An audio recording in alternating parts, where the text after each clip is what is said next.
Կարմիր տանիքներով, 19-րդ դարի փայտե պատշգամբներով, միավոր կառուցված տներով ու առանձնահատուկ կոլորիտով քաղաքն է Գորիսը։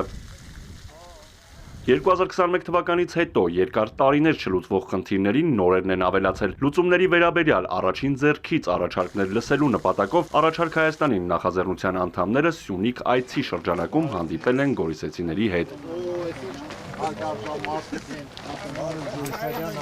Գորիս-Ստեփանակերտ ճանապարհի փակումն ու Գորիս-Կապան ճանապարհի շրջանցումը լրջորեն փոխել են կյանքը Հայաստանի այս հատվածում։ Տարանցիկ ու լոգիստիկ կարևոր նշանակություն ունեցող քաղաքը դարձել է փակուղի, ասում են գորիսեցիները։ Գորիսը դարձել է կույրավենք։ Այսօր Գորիսը զարգանալու ոչ մի հեռանկար չունի, որովհետև ճանապարհ չունի։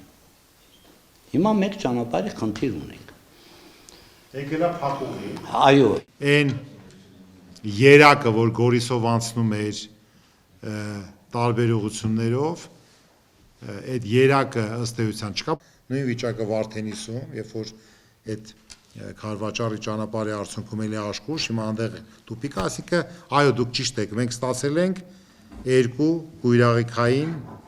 ուրեմն հանգրվաններ, համայնքներ, քաղաքներ, որը բնականաբար այն ինչի հետևանքա, որի մասին գիտենք, դրա մասին շատ երկար չեմ խոսում, ինչ որ եղավ։ Հիմա թե հետագայում ոնց կբացվի, ինչ կլինի, դա կյանքը ցույց կտա։ Գորիսը եւ նաեւ Վարդենիսը կարելի է դիտարկել որպես արտակարգ կացության բնակավայրեր։ Որպես քույր քաղաքներ։ Ինչ անել, պետքա այս փուլում ես կարծում եմ սուբսիդավորումները կտրուկ ավելացնել բյուջեից։ Վերաբաշխումների քաղաքականությունն է պետք շատ լուրջ, որպեսի վտանգը բնակչությունը չարտահոսի, երիտասարդությունը չարտահոսի։ Եղել է, չէ, ֆորս մաժոր իրավիճակներում սուբսիդավորել է շատ խոշոր արտադրություններ, ինչ է եղել։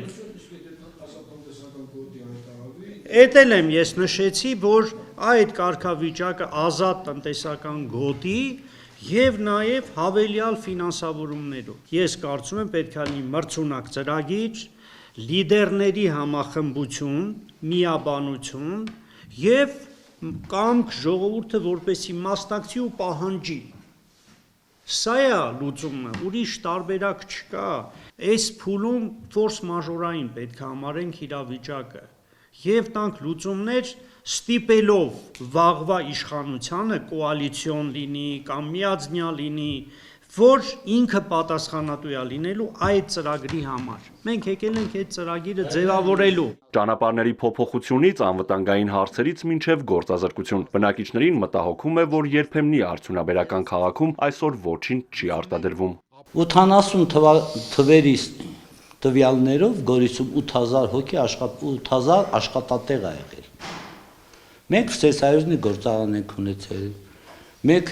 երկու մեծ գործարան ենք ունեցել, Սարքերի գործարանը, Գորիսի գամման։ Մենք արտադրել ենք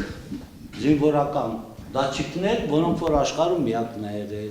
Միկրոշարժիչ գործարան ենք ունեցել, ֆաբրիկաներ ենք ունեցել։ Մի խոսքով 8000 հոգի, շինարարության մասին, գյուղատնտեսության մասին չեմ խոսում։ Հիմա այսօր Գորիսը ոչ մի ավել հավաքում, ոչ մի նասկ է արտադրում։ Ուղղակի գյուղատնտեսական պանիր ուտելու համար, հաց, թխում են, ուտում են, մի խոսքով Գորիսից ոչ մի բան չի արտահանվում այսօր։ Նախ գանք 8000 աշխատատեղ, խորհրդային տարիներից եկող դեպի անկախության տարիներ, այո, գամմանն է, միկրոշարժիչն է։ Ես նույնիսկ շատ քաջածանոթ եմ այդ մի քանիսի սեփականաշնորհման գործընթացին, թե ինչը ոնց է եղել։ Հիմա տեսեք, ընդհանրապես որ գնում ենք մարզեր, ասում են, ինչի աշխատատեղեր չեն բացում, գործարան չեն, ցանկացած բիզնես, այդ թվում արդյունաբերական բիզնես, ինքը պետք է ձեռնտու լինի ներդրողի համար։ Ինքը հաշվարկ է անում, թե այդ որտեղ եմ կառուցում այդ գործարանը, եւ այդ գործարանը կառուցում է, եւ մեր նշած գործարանները տես չի եղել խորհրդային միության ժամանակ, որ 100% հիմնավորում է ունեցել բիզնեսի, որտեղ շուկա չի եղել, մի տա բիզնես էլ չի եղել, եղել է պետական ձեռնարկություն, ՊԾ, պետական ձեռնարկություն, միտքը եղել է, որ մարդկանց աշխատատեղերով ապահովեն։ Եվ պատահական չի, որ տարբեր շրջաններում Մարտունի կլինի, Գավառ կլինի, ստեղ կլինի, այնտեղ կլինի, կարի ֆաբրիկաներ, տրիկոտաժի ֆաբրիկաներ, այս ինչ բաներ, ու խորհրդային միության ժամանակ համարյա 0 արժեքով գալիս է հումքը նյութերը, հանգույցները, բաները, ստեղ մարդկային աշխատանքներ կարևորվում, հետո ինքը գնում էր դեպի դուրս։ Այսինքն դա շուկայական հարաբերություն չի եղել։ Հիմա արդեն որպեսզի Գորիսում լինի աշխատատեղ, դա երկրի գործն է, որ երկիրը Գորիսում կլինի, թե մյուս տեղ կլինի երրորդ տեղում, այնպեսի միջավայր ստեղծի, որ փող դնողը ձեռնտու լինի այդ փողը դնի։ Եթե ձեռնտու չլինի, ոչ մեկ ոչ մի բան չի դնելու։ Այսինքն սա խնդիր համար 1, թե ոնց սարքել ձեռնտու Գորիսում եւ այլ տեղերում, որպեսզի այդ միջավայրը լինի, դա արդեն կարան քննարկենք։ Հարցերի ու առաջարկների մի մասն էլ գյուղատնտեսությանն էր վերաբերում 25 տարի 2800 հեկտար վարելահողում ցորեն եւ գարի մշակած բարձր բերք ստացած ֆերմեր Սպարտակը համաձայն չէ ոլորտի պատասխանատուների հայտարարությունների հետ, թե ցորեն ցանելը շահութաբեր չէ։ Տարեկան արտադրել եմ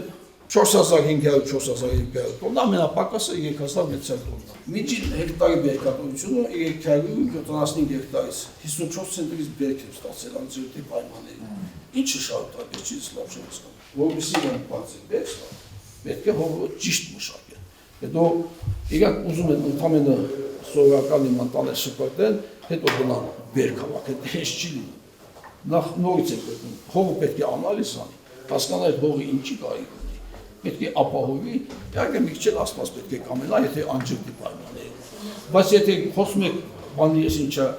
քաղաքացիություն վարելու, թողի մեզ մաս կարելի սարքել ջրովի տարածք։ Ես ձեզ մի հարց էլ տամ։ Բացի ավանդական դարձած այդ գարի ցորեն այդ մշակաբույսերով ոնց որ զբաղվելուց,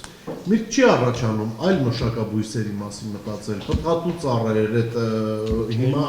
ելնում է, չէ՞, այս սուբսիդավորում նաև այդ կապիտային ռոռոկմանը։ Բացակ 400 մետրի ինչ է գիտես, բազաչայ։ Կորնիզորի պայմաններում, կորնիզորի պայմաններում կարելի է արտադրած անխնականագի բանջարերը։ Այսինքն, բայց որտեղ իացնի։ Այսինքն, ինչ պետք է անել, պետք է հողերը խոշորացնել։ Օրենսդրական փոփոխություններ կարելի է արած, գերակա շատ ճանաչել։ Չգիտեմ, մի ճանապարհ պետք է անցնել, որ այդ հողերը խոշորացնել։ Այդ դեպքում կարելի է գյուղատնտեսությունը այստեղ զարգացնել։ Որ ասեցիք խոշորացում, չէ, համաձայն են, որպեսզի արդյունավետությունը բարձրանա։ Իսկ ինչի մեր մոտ չաշխատեց բանկար, չէ՞ որ ասում եք օրինակ գյուղատնտեսական կոոպերացիան։ Այսինքն ժողովուրդը չընդունեց դա։ Ձեր համայնքի խնդիրը դուք գիտեք, դուք պետք է այդ հարցադրումը անեք, ասեք եւ այդ առաջարկը տաք, եւ այդ առաջարկները մենք արձանագրենք, ապագա մեր ծրագրի մեջ կներառենք, կմշակենք, ձևակերպումները կտանք եւ հետո նորից կգանք այդ ձեր առաջարկները որպես ընդհանուր ծրագրային փաթեթ ձեզ կներկայացնենք։ Բոլոր առաջարկները լսելուց հետո առաջարկ Հայաստանի նախաձեռնության անդամները հրաժեշտ են տալիս գորիսեցիներին մոտ ապագայում նորից հանդիպելու ակնկալիքով։ Արթուր Հակոբյան, Հարություն Հովսեփյան, Էպիկենտրոն։